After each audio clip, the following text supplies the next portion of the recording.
My family and I have lived with this Kia EV9 for the past 3 months. We have driven more than 2,500 kilometres, and I'm going to tell you why I think it could possibly be the best car I've tested in 15 years. That's right. Now, if you want to read the full review, go to carsguide.com.au. Look at that face. I feel like I've been waiting my entire life for cars to start looking properly futuristic, and I think we're here now. But the EV9 doesn't just look futuristic, it looks fierce and enormous and intimidating. It's the electric SUV version of a bull mastiff. But like a big scary dog that's been part of the family for 3 months, it's no longer intimidating to me, just enormous.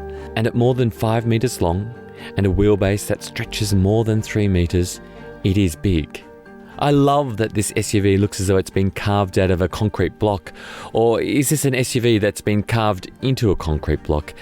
But somehow, despite it looking as aerodynamic as an apartment block, its drag coefficient is 0.28. That's the same as McLaren's Speedtail. I'm not joking. Your eyes might see a giant wall on wheels, but the air sees an arrow. I love these LED running lights, these tail lights, even these wheels. Let's go inside. The EV9's cabin also looks like it's been chiseled out of stone. The dashboard, the steering wheel, the seats. It's like the future meets the Stone Age in here. There's also a diverse mixture of textures and surfaces, from this almost woolen-like fabric to the haptic controls for maps and display menu functions built into the dashboard surface. And look at these headrests. All right, let me give you a little bit of a reality check. We've been living with this Kia EV9 now for 3 months. How does the design stack up in terms of real life? Now, the outside looks are bold and futuristic, and I love them. And it comes through into this interior as well. Probably not as much as I'd want them to, but still, we've got a really intriguing interior here. Look at this dashboard, these screens, the headrests here. They're like those really fancy office chairs, and they are for your head. And they are really, really comfortable. I love the weird shaped steering wheel, but it's not form over function, it's really form and function, and that's what I like about it. It's not prestige, it's more practical, and we'll get into that later, but at the same time, it's very futuristic, it's very high-end. What don't I like? Look, I tell you what I don't like. Really, the one thing I don't like is this gear shifter. It's like a stick, which sticks out, like one of those wands that they have at the airport to see if you've got any metal on you. And that's how you select drive and reverse and park, and that's even how you turn the car on. I think that Kia could have done that a little bit differently. It's also a bit awkward to use, but yes, we'll get into that in the driving section. Okay, so how much does all this cost? Well, the Kia EV9 is the most expensive Kia that money can buy.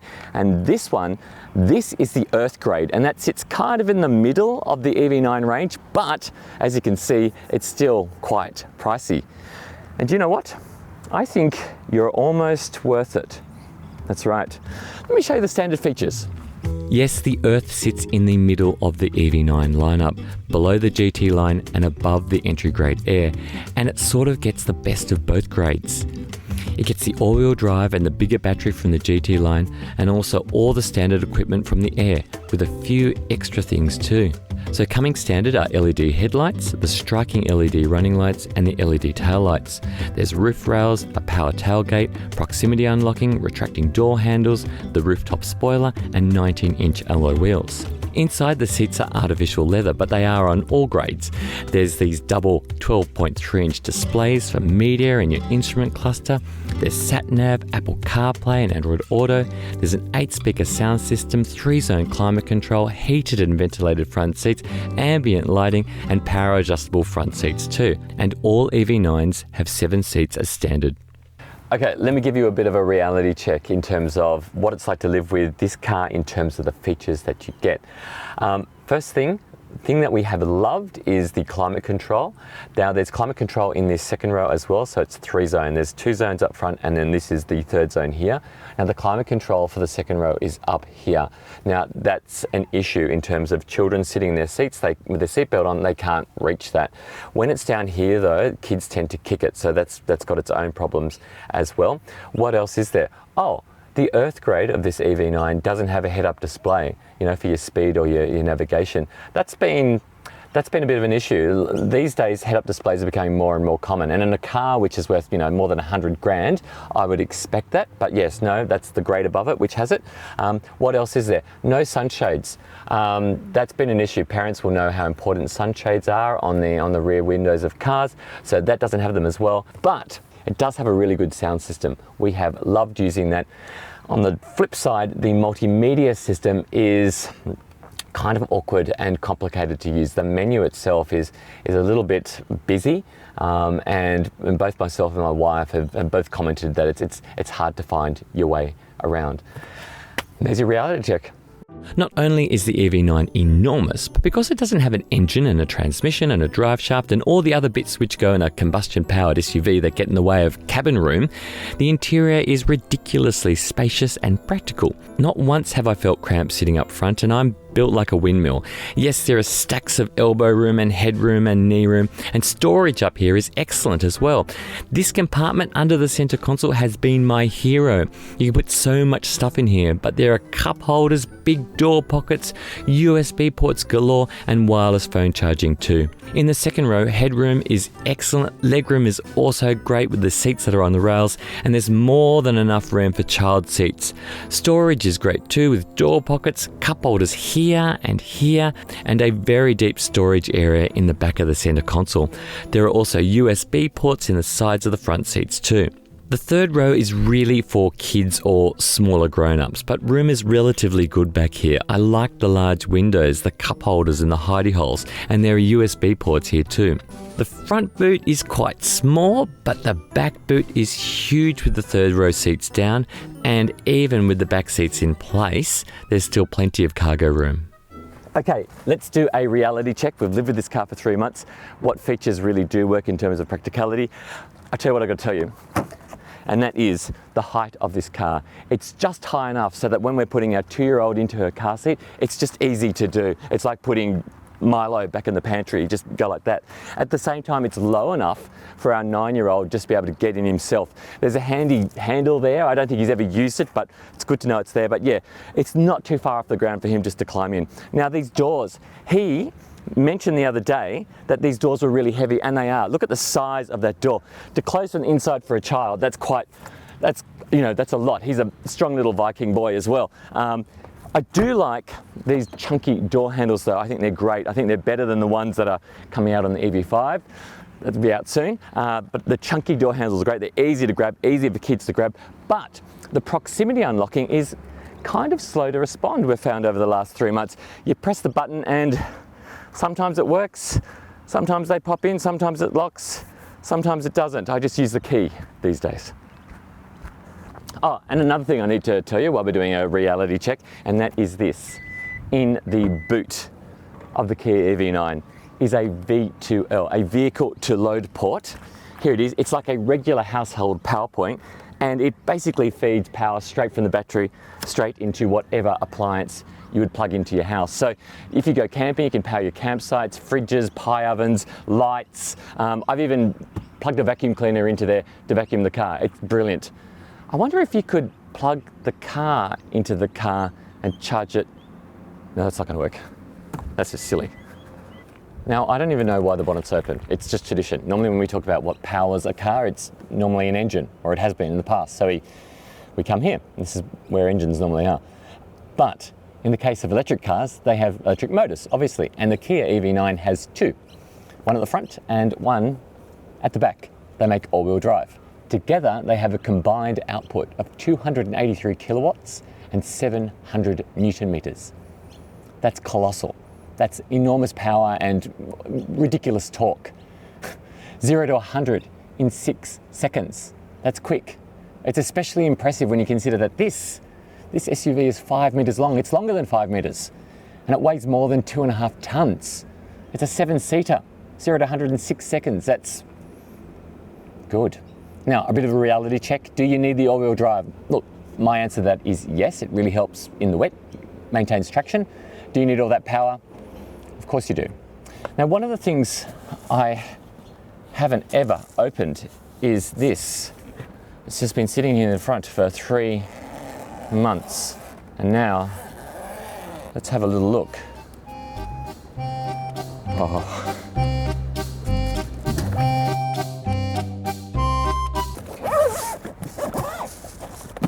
Let's talk about charging and efficiency. Okay, let's talk charging and efficiency. That's where you charge the EV9, right there. You'll spend a bit of time here like we have over the last 3 months. Now, in terms of battery size, the EV9 Earth has an enormous battery. It's a 99.8 kilowatt hour battery, which is one of the largest on the market. Kia says that its range is 512 kilometers. Now, another interesting fact, and this is a really, really good one, is that this battery has 800 volt architecture. And that means you can use 350 kilowatt chargers, the big ones, the fast ones. And Kia says that using one of those 350 kilowatt chargers, you can charge from 10 to 80% in about 24 minutes. In terms of energy efficiency, Kia says this EV9 Earth will use 22.3 kilowatt hours per 100 kilometers. Okay, reality check. We've lived with this car for 3 months. How does that all stack up? Well, the range, 512 Ks. We haven't got that, but we have got close to it. Month in, month out, charge to charge, almost completely draining the battery. We've got around about, at the most, probably 480 kilometers, which is still pretty amazing. In terms of energy efficiency, we've got pretty close to the claimed mark. In fact, we've even got lower than that 22.3. We were seeing like 21s, 22 at the most, that type of thing. So it is also really efficient. In terms of charging time, now, it's so hard to find a 350 kilowatt charger. Most of them out there are 50 or 75s. Go for one of those. That's pretty much all you'll find out there. This takes 10 to 80%, around about an hour and 20 minutes we've found, but that's fine. You just plug it into the one at the supermarket car park, go and do your shopping, you come back and it's charged. In terms of charging from home, if you were to plug this into your regular household power point, and you can, it would take way too long. I'd invest in a wall unit or something like that if you were planning to charge it at home, but the fast chargers, they're the way to go. Now, let's go for a drive. Okay, let's go for a drive. Do you know what? I'm going to miss this EV9. It has been so comfortable. It has been so easy to drive.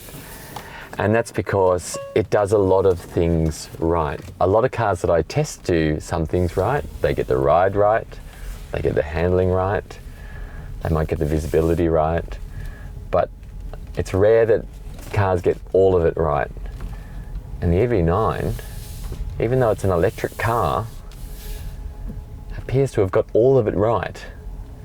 And that means that you don't even notice you're driving it at all. You know when they say when you do something right, no one notices? Same with driving this car. It's just so easy to drive. Okay, let me take you through all the things that it does right, and then I'll get to the things that I think it could do better. And there aren't many, but there's a couple. Okay, the first thing it does really right in terms of driving is the steering. The steering is so light, it's so accurate. This is a really big car, and you'd imagine it might have really heavy steering, but it doesn't. It's got really light steering and really accurate steering as well. Now you can hear a whole lot of chimes going off as well. I'm going to get to that as well. That's one of the downsides of the driving experience too. So if you hear them, don't worry, I'll show you how to turn them off, most of them anyway. Now the second thing I really like is the pedal feel. Some electric cars have got a strange pedal feel to them, but not the Kia EV9. The pedals feel absolutely natural and they've got a really good feel to them as well. So that feel is good. The steering is great, the feel is good. And the third thing is the visibility. And the visibility out of this car is supreme. I feel like I'm in the Centrepoint Tower restaurant. I've got that much visibility. It's Sydney Tower, I think it is. Anyway, in that place, I've got great visibility, and that's essential in a car that's this big. Now the other thing as well, it's particularly easy to drive because of that visibility, that steering, but also because of where the wheels are placed. This is a very long car, but it's all long in the body. It's like one of those sausage dogs. So the wheels are like right at the front of the car and right at the back of the car. There isn't a big overhang. So the visibility and your clearance and what you can see around you is all so easy to see. And that makes piloting down laneways and doing 3-point turns and those tricky areas, those tight spots, especially when you live in the city like me, just so easy to pilot your way through. So yeah, easy to navigate in terms of visibility, great steering, great pedal feel, and then there is the ride. So the ride is absolutely fantastic. It is so luxurious, so comfortable. Yeah, sure, you get speed bumps like this and you still go over them like that, but it's limo-like, and that's down to the long wheelbase, but also the really good suspension setup that Kia have put in this car too. So yeah, that ride is, oh my goodness, ride makes such a big difference when you're doing lots of miles, or even when you're just going to the shops up the road. It can really grate on you if a car has poor ride, especially on really ordinary city roads like these. Handling, now this isn't a sports car, it's not a 911, but handling is quite good too. That battery weight that's down low gives it a really good center of mass. So handling is pretty good for a gigantic beast like this. The other thing that this car does really well, and that is it's silent. Well, it's silent now. Normally it's full of yelling and migraines and are we there yet and things like that. But for the most part, it is a silent, seamless, tranquil journey, and I love that about electric cars as well. I mean, I love petrol V8s like the Mustang, that's brilliant. But when you're just commuting, you don't need that in the background. So this is such a tranquil place to be. At the same time, the performance is incredible. I've got a button down here called drive mode. I press that, it goes into sport, and there's an intersection down the road from my house where I put it in sport, not because I want to race anybody, but because it's one of those pretty dangerous intersections where you need to move really quickly because there's hardly ever a gap in the traffic to get through. And it's a stop sign too. So put it into drive mode and you put your foot down and you can just move. And the acceleration is instant. It's pretty brutal, but it doesn't have to be that way all the way. Put that back into eco or normal and it's a lot easier on your body. I like these paddles as well. These paddles down here aren't shifting paddles. There's only one gear and it goes on forever in electric cars, well, almost forever. But what you can do though is you can change the regenerative braking level, and when you put it on really high, like max, you can almost take your foot off the accelerator and you'll come to a complete stop. And you can use that going into corners as well instead of touching the brake pedal. That's great too. Now, I mentioned that there are a couple of things I wasn't a major fan of in terms of the way it drove, and actually they're not driving things at all. They are the beeping and the chimes that you can hear in the background. So there's a speed over limit speed acknowledgement system here. That's my complicated way of saying that it beeps at you when you go slightly over the speed limit. So even if you go half a kilometre over the speed limit or 1 kilometre over the speed limit, it will beep at you. And to turn it off, you've got to go through this menu like this, into driver assistance, and then into speed limit, and then off. Okay, and then that turns off the speed limit chime. But you've got to do that every single time you get in the car, and that is annoying. It's also got a distracted driver system as well, so if you look at somebody for too long while you're driving, it'll beep at you, and there are other noises that you can't turn off. So that's probably the one bit that's breaking the tranquil, serene driving. But apart from that, EV9, it's pretty much flawless to drive. I guess the only other thing I can think of that stops the driving experience being perfect is this gear shifter. You've got to rotate it forward to put it into drive and then backward to put it into reverse. And it's just an awkward action, and it makes 3-point turns even harder. All right, let's talk safety. Now, the Kia EV9 was given the maximum 5-star ANCAP rating in 2023, and it has every imaginable piece of advanced safety tech. So it's got AEB, which can detect pedestrians and cyclists and other cars, and it works at intersections. There's reverse AEB, so maneuver braking. So when you're reversing into a spot, it will detect something behind you, and it will brake for you. That's brilliant. There's blind spot warning. There's lane keeping assistance. You name it. In terms of airbags, there's airbags that cover all 3 roads, and there are ISOFIX points and top tether anchor mounts for child seats in every single row. Actually, not every single row. There's not up front, in the 2nd row and the 3rd row. EV9 also has a safety exit warning system. It lets you know if somebody's coming up on a bike or a car so that you don't open your door into them. Okay, when it comes to ownership, the EV9 is covered by Kia's 7-year unlimited kilometre warranty. Okay, when it comes to servicing, Kia has an electric vehicle servicing plan, and you can order a 5-year plan, and it costs around about $1,500. That's in total over 5 years. Okay, the verdict. What do I think? I think you know what I think.